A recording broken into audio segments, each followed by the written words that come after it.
Only be strong and very courageous. John 21.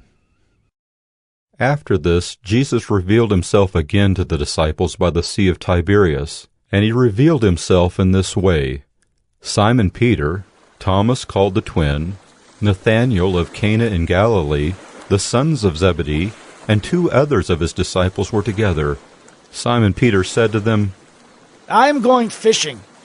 They said to him, "We will go with you."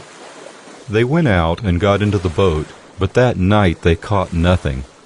Just as day was breaking, Jesus stood on the shore, yet the disciples did not know that it was Jesus. Jesus said to them, "Children, do you have any fish?" They answered him, "No!" He said to them, "Cast the net on the right side of the boat, and you will find some." So they cast it, and now they were not able to haul it in because of the quantity of fish. That disciple whom Jesus loved therefore said to Peter, "It is the Lord." When Simon Peter heard that it was the Lord, he put on his outer garment, for he was stripped for work, and threw himself into the sea. The other disciples came in the boat, dragging the net full of fish, for they were not far from the land, but about 100 yards off.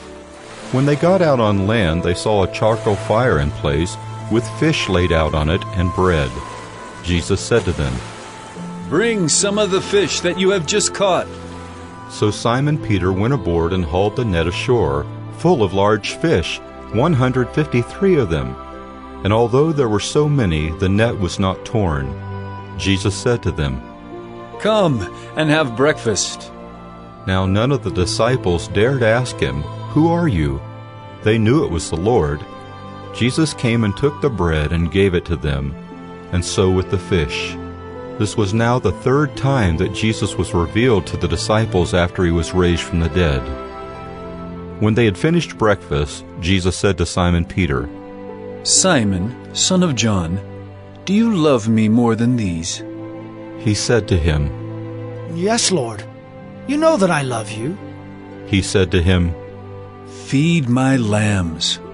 He said to him a 2nd time, "Simon, son of John, do you love me?" He said to him, "Yes, Lord. You know that I love you." He said to him, "Tend my sheep." He said to him the 3rd time, "Simon, son of John, do you love me?" Peter was grieved because he said to him the 3rd time, "Do you love me?" And he said to him, "Lord, you know everything. You know that I love you."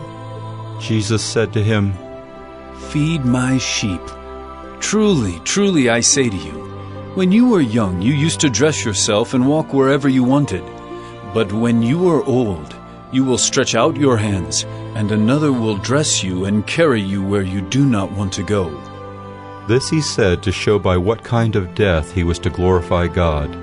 And after saying this, he said to him, "Follow me." Peter turned and saw the disciple whom Jesus loved following them, the one who had been reclining at table close to him and had said, "Lord, who is it that is going to betray you?" When Peter saw him, he said to Jesus, "Lord, what about this man?" Jesus said to him, "If it is my will that he remain until I come, what is that to you? You follow me." So the saying spread abroad among the brothers that this disciple was not to die. Yet Jesus did not say to him that he was not to die, but, "If it is my will that he remain until I come, what is that to you?" This is the disciple who is bearing witness about these things, and who has written these things, and we know that his testimony is true. Now there are also many other things that Jesus did. Were every one of them to be written, I suppose that the world itself could not contain the books that would be written. Only be strong and very courageous. John 21.